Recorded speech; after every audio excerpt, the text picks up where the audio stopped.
سلام همگی، امیدوارم که چطورتون عالی باشه. خیلی خوش به کانال خودتون یعنی آریا کلش. امروز قرار اولین ویدیو رو براتون بذارم و اکانت هایی که دارم رو بهتون نشون بدم. بریم به خود بذارم. دو تا اکانت خودمه و یکی از اکانت هم برای پسرمه که حالا قراره با اساسشون کلی چالش های خفن رو هم دیگه انجام بدم. اگه از بازی کلش آف کلنز هم خوشتون میاد حتما تا آخر ویدیو همراه هم باشید. Let's go.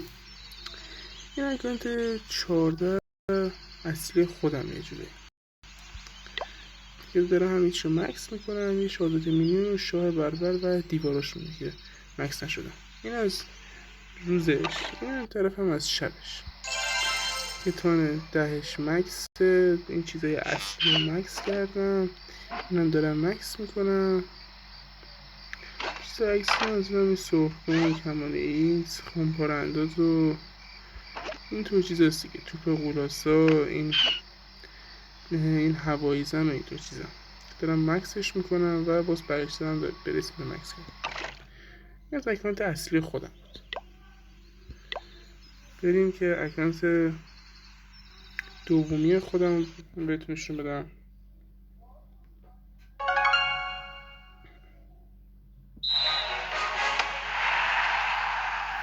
این هم از اکانت دومی خودم که اکانت اشتان 13 است و این هم همون مثل اون یکی شاهزاده مینیون و شاه بربر و دیوارهاش مکس نیست که دارم مکس میکنم.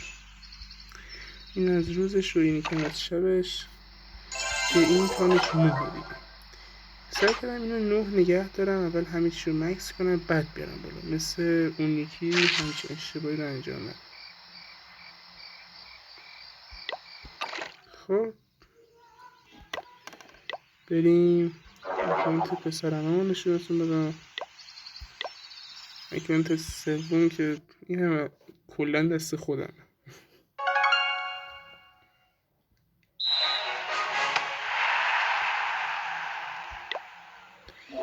این اکانت سوم اکانت هم پسرمه بهتره بگم. برای این هم شاهزاده مینیون و شاه بربرش مکس نیست و دیواراش هم مکس نیست.